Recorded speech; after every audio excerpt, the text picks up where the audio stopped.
बंगाल की टीएमसी सरकार से सवाल तो उठेंगे। सीधा स्पष्ट पहला सवाल यह उठ रहा है, दरअसल जिस तरह से संदेश खाली मामले का स्वतः संज्ञान लेते हुए हाईकोर्ट ने सुनवाई की, शाहजहां शेख के खिलाफ पुलिस कार्रवाई पर अब तक कोई रोक नहीं है, स्पष्ट कहना है कलकत्ता हाईकोर्ट का, जिसके बाद यह स्थिति स्पष्ट हो गई क्योंकि अभिषेक बैनर्जी ये बयान देते नजर आए थे कि कोर्ट ने पुलिस के हाथ रोक रखे हैं। अब कोर्ट ने भी स्पष्ट कर दिया, उन्होंने कहा अब बड़ी बात कि शाहजहां शेख आरोपी है, उस पर एफआईआर दर्ज है, इसलिए शाहजहां शेख को तुरंत गिरफ्तार करना चाहिए। हाईकोर्ट ने गिरफ्तारी पर अंतरिम आदेश नहीं दिया है, कोई रोक नहीं लगी है और घटनाओं की सूचना पुलिस को 4 साल पहले ही दी गई थी। अब मामले में 42 आरोप पत्रों के बदलने के बाद 4 साल लग गए और उस पूरे मामले में हाईकोर्ट की जो अगली सुनवाई है वो 4 मार्च को होने जा रही है। इसी पर हम चर्चा को आगे बढ़ाने जा रहे हैं। सीधा स्पष्ट सवाल होगा कि आखिरकार क्या शाहजहां शेख कानून व्यवस्था और कोर्ट के फैसले के ऊपर है? आखिरकार क्या कारण है कि इतनी भारी तादाद में महिलाओं के इतने गंभीर आरोप लगाने के बावजूद भी ममता सरकार के अधीन काम करने वाली पश्चिम बंगाल की पुलिस उसकी गिरफ्तारी क्यों नहीं कर पाई है? क्या शाहजहां शेख इस वक्त पश्चिम बंगाल में ही है या फिर उसको संरक्षण देते हुए कहीं छुपाया गया है, अंडरग्राउंड किया गया है?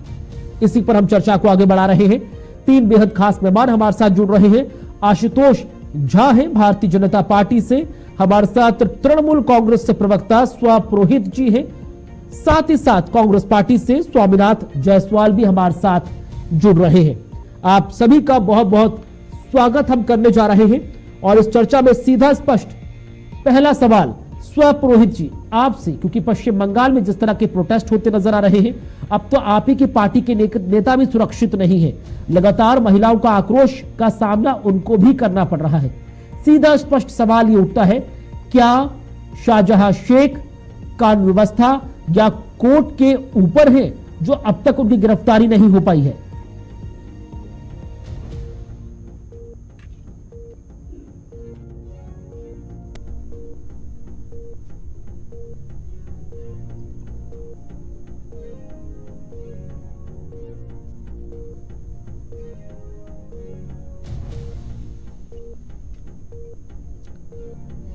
तो कोलकाता में संदेश खाली जो लगातार बवाल है वो लगातार बवाल बना हुआ है। 3 बेहद खास मेहमान हमारे साथ जुड़े हुए, टीएमसी प्रवक्ता स्वपुरोहित जी हमारे साथ जुड़े हुए। स्वपुरोहित जी, सीधा स्पष्ट सवाल है क्योंकि पश्चिम बंगाल की आम जनता भी पूछ रही है, संदेश खाली में जो हुआ उसको लेकर अब तक कार्रवाई क्या कुछ कह रही है? क्या बस कहने भर से कि गिरफ्तारी हो जाएगी, तो क्या गिरफ्तारी हो गई है? या सीधा स्पष्ट सवाल, क्या शाहजहां शेख कानून व्यवस्था या कोर्ट के आदेश से ऊपर है जो अब तक गिरफ्तारी नहीं हो पाई है?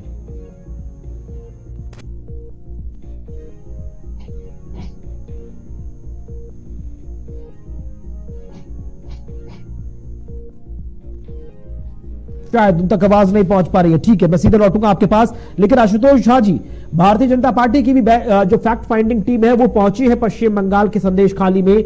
जानकारी निकलकर सामने आई है कि उसको रोक दिया गया, हवाला दिया गया कि धारा 144 लागू है, लिहाजा आप उस संवेदनशील इलाके में नहीं जा सकते।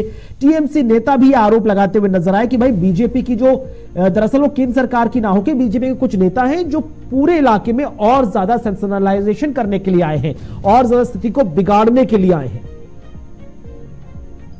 जी नमस्कार। देखिए कुणाल जी, कल जिस फैक्ट फाइंडिंग टीम को रोका गया है उसमें पटना हाई कोर्ट के former chief justice Narasimha Reddy ji थे, आईपीएस ऑफिसर थे, एक एनसीपीसीआर जो चाइल्ड कमीशन है उनके कुछ सदस्य थे, ह्यूमन राइट्स के सदस्य थे और एक सीनियर जर्नलिस्ट थे। वह बताइए कि जो एक आईपीएस ऑफिसर है अथवा जो पूर्व मुख्य न्यायाधीश रह चुका है पटना हाईकोर्ट जैसे बड़े अदालत का, वैसे लोगों को वहां रोकने से जाना और 144 का हवाला देना, वही 144 कल पश्चिम बंगाल सरकार के 2 मंत्री वहां संदेश खाली में गए हैं, पार्थो भौमिक और विधाननगर से उठ के सब कुछ बोस है वो वहां पर पहुंचे हैं, वहां पर जायजा लेने के लिए। अब पश्चिम बंगाल सरकार के 2 मंत्री वहां पहुंचते हैं, वहां जाकर कीर्तन करते हैं, ढोल बजाते हैं, तब वहां पर 144 नहीं रहती है। लेकिन यदि पटना हाईकोर्ट के पूर्व मुख्य न्यायाधीश वहां पर जा रहे कुछ जायजा लेने के लिए तो वो 144 लग जाती है। यह जो एक दोहरा रवैया और एक हास्यास्पद जो कानून व्यवस्था बना दी गई है, इसके खिलाफ भारतीय जनता पार्टी का विरोध है। और आपने अभी बाइट में दिखाया कि कुणाल घोष कह रहे हैं कि ये बीजेपी के कैडर है। अभी आधा या 1 घंटे पहले कुणाल घोष एक ट्वीट किए अपने एक्स ऑफिशियल अकाउंट पर कि 7 दिन के अंदर शेख शाहजहां की गिरफ्तारी हो जाएगी। अब यदि कुणाल घोष अभी आपके रिपोर्ट में कह रहे थे कि कुछ हुआ ही नहीं, बाहर से लोग जा रहे भड़काने, और अभी आधे घंटे पहले वो एक्स पर ट्वीट करते हैं कि 7 दिन में गिरफ्तारी हो जाएगी, तो समझ लीजिए कि अपने आप में कितनी कंफ्यूज है तृणमूल कांग्रेस। जनता का आक्रोश जिस तरीके से बढ़ता जा रहा है, टीएमसी तो सीधे आरोप लगा रही है कि चुनाव सर पर है, लिहाजा यह पूरा करा धरा बीजेपी का है और बीजेपी के संरक्षण पर है, लिहाजा यह पूरा कियोस्क क्रिएट किया जा रहा है।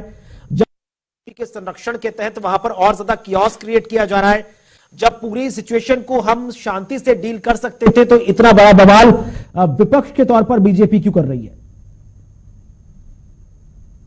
आशुतोष जी आवाज से आ रही है अब तक? जी आ रही है, जी। देखिए भारतीय जनता आशुतोष जी आवाज से आ रही है अब तक? जी आप ही से सवाल था सर।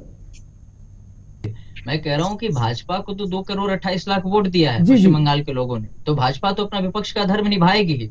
लेकिन यदि इतने सालों से धारावाहिक रूप से यौन शोषण हो रहा था महिलाओं का, तो राज्य सरकार की इंटेलिजेंस कहाँ थी?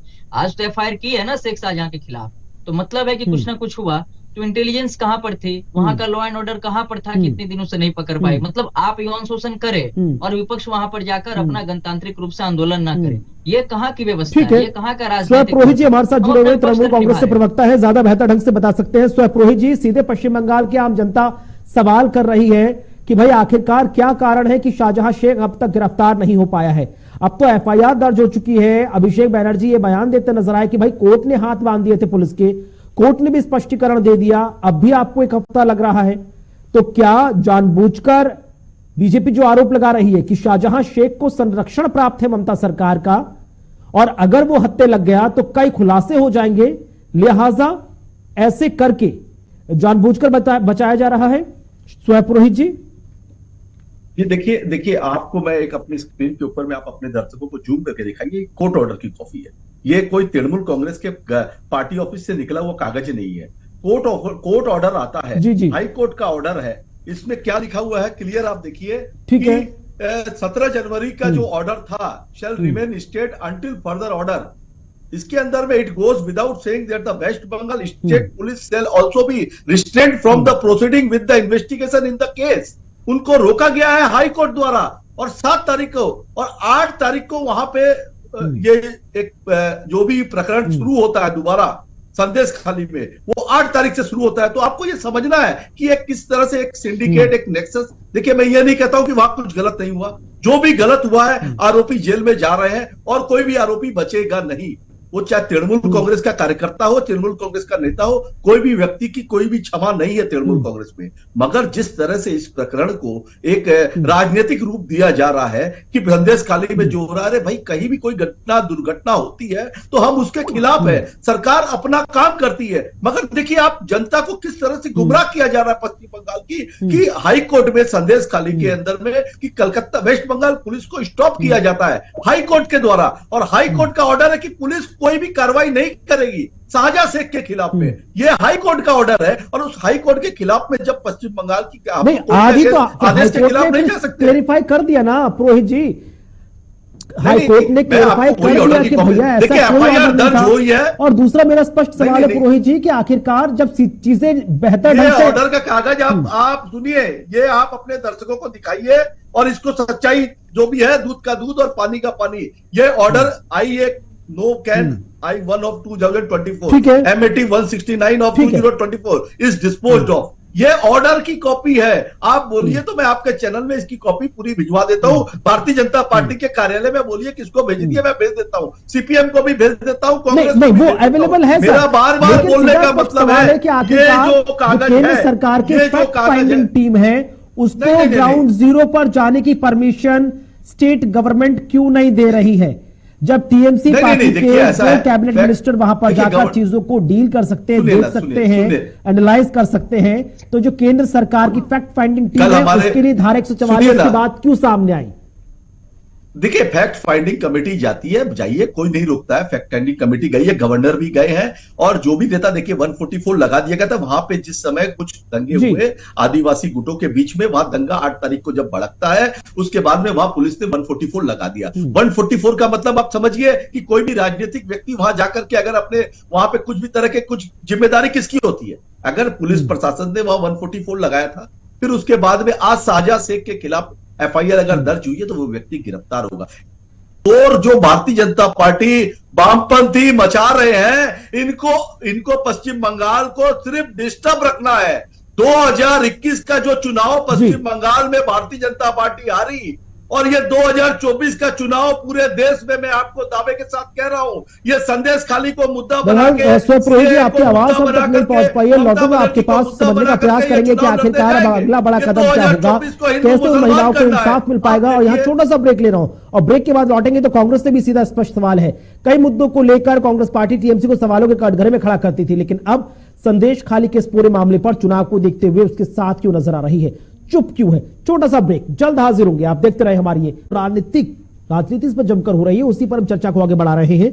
सीधा स्पष्ट सवाल है, स्वामीनाथ जायसवाल जी, कांग्रेस पार्टी से आप ताल्लुक रखते हैं, कांग्रेस के स्टैंड को ज्यादा बखूबी ढंग से बता पाएंगे। कांग्रेस पार्टी संदेश खाली के मामले पर क्या स्टैंड ले रही है? बहुत एकदम शांत सा रवैया अपनाया हुआ है कांग्रेस पार्टी ने, ना आप इसके पक्ष में बोल रहे हैं ना विपक्ष में बोल रहे हैं। लग रहा है शायद चुनाव सर पर है, तो लिहाजा चुप्पी साधकर बीच का रास्ता अपनाया जा रहा है कांग्रेस पार्टी के माध्यम से। कुणाल जी, जिस तरह से कहीं भी किसी भी महिला की सुरक्षा का देश के नैतिकता बनता है कि किसी भी पार्टी से जुड़े हैं, जहां भी महिलाओं का अपमान हो, जहां महिला असुरक्षित हो, वहां खड़ा होना चाहिए। टीएमसी भी खड़ी है, अपना काम कर रही है, लेकिन यहाँ राजनीति ध्रुवीकरण नहीं होना चाहिए। आप करें तो सही है, दूसरी जगह पर हो तो आप राजनीति करने, जैसे आप झा जी बोल रहे थे, तो ये लोग सो जाते हैं जब इनके यहाँ कांड होता है। आशुतोष जी बोल रहे हैं कि वहां परमिशन नहीं, तो ये बनारस में जो आईटी सेल के इनके नेता थे आईटी के, और गन पॉइंट पर माननीय प्रधानमंत्री के संसदीय क्षेत्र में रेप करते हैं, वीडियो बनाते हैं, 60 दिन तक चुनाव प्रचार करने मध्य प्रदेश जाते हैं, उसके बाद बनारस मीटिंग में शामिल होते हैं। जब पूरे हम उसी काशी हिंदू विश्वविद्यालय के छात्र हैं, पूरे छात्र जब आक्रोशित होकर बाहर बैठ के कई महीनों से मांग करते हैं, उनको टार्चर किया जाता है, उसके बाद तब जाके देखे कि बात बढ़ता है तो उनको गिरफ्तार, बुलडोजर भी नहीं चलता है, बाकी दूसरे जात पर तो बुलडोजर चल जाता। मणिपुर का घटना बाखूबी आप जान रहे हैं, अभी भी मणिपुर जल रहा है। आज तक कितना काम भाजपा के नेता वहां जाके कौन शांत कराए, वहां पे महिलाओं के साथ इतना, वहां पर नेट बंद कर दिया जाता है, वहां पर सिस्टम बंद कर दिया जाता है। मणिपुर के मामले को लेकर ही तो सीधा सवाल उठता है ना स्वामीनाथ जी, कि मणिपुर के मामले को लेकर आपने, टीएमसी ने, सबने केंद्र सरकार को जमकर घेरा, सवालों के कटघरे में खड़ा किया।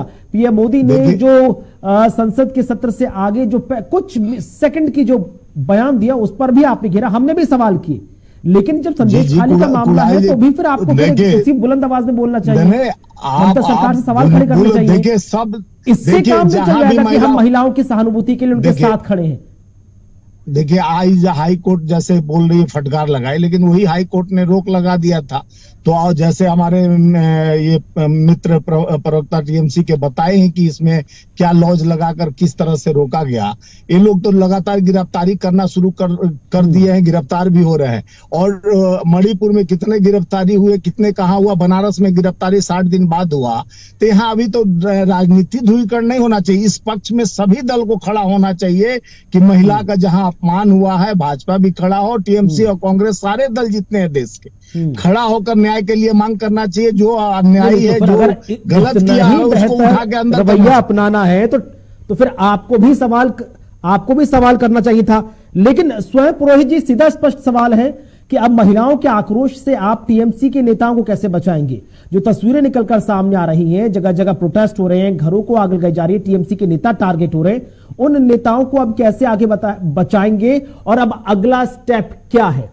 हफ्ते भर के अंदर गिरफ्तारी की बात की है, क्या आप इसको लेकर बिल्कुल निश्चित आश्वासन दे सकते हैं कि हफ्ते भर के अंदर शाहजहां शेख और उसके जितने भी गुर्गे हैं सब सलाखों के पीछे होंगे? नेता अभिषेक बनर्जी ने क्लियर कहा था कि अभी हमारा हाई कोर्ट ने हाथ बांध रखे हैं। हाई कोर्ट ने आज इस चीज को अपने हाथ खोल दिए हैं, एफआईआर दर्ज हो चुकी है और उनके करीबियों को गिरफ्तार किया जा चुका है।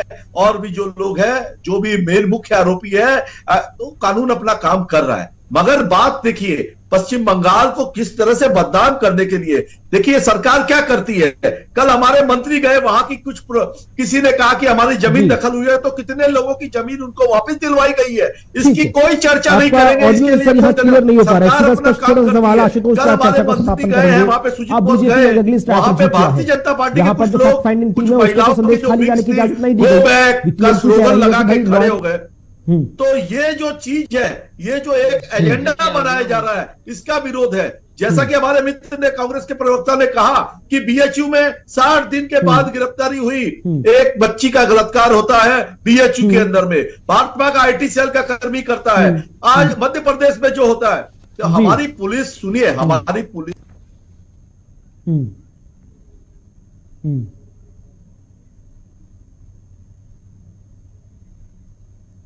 बहरहाल अब देखना बेहद खास होगा कि कितनी जल्दी शाहजहां शेख और उसके जितने गुर्गे हैं वो आखिरकार सलाखों के पीछे होंगे, और हर एक वो महिला जो संदेशखाली में कहीं ना कहीं यौन उत्पीड़न के साथ साथ अन्याय का शिकार हुई है, जितने लोग जिनकी जमीनें हड़प ली गई, जिस तरह से ईडी के अधिकारियों पर हमला करने वाला व्यक्ति तुरंत रफू चक्कर हो गया, कितनी जल्दी निष्पक्ष कार्रवाई होगी। और ममता सरकार ये संदेश देती हुई नजर आएंगी कि भाई टीएमसी की सरकार के नीचे हर एक व्यक्ति, चाहे वो उनकी पार्टी का हो या अन्य राजनीतिक दल या कोई आम व्यक्ति, सबके लिए कानून एक समान। बहुत बहुत शुक्रिया आप तीनों खास मेहमानों का हमारे साथ चर्चा में शामिल होने के लिए। और यहां हम चर्चा का समापन करने के साथ बस इतना ही कहेंगे, इंतजार उस दिन का है कि जब टीएमसी की तरफ से यह औपचारिक ऐलान कर दिया जाए कि शाहजहां शेख की गिरफ्तारी हो चुकी है, और अब उसी कठोर कार्रवाई का सामना शाहजहां शेख और उसके गुर्गों को करना पड़ेगा, जो इससे पहले के कई लोग अन्य प्रकरणों में कर चुकी हैं। बहरहाल चर्चा में आज बस इतना ही। नमस्कार।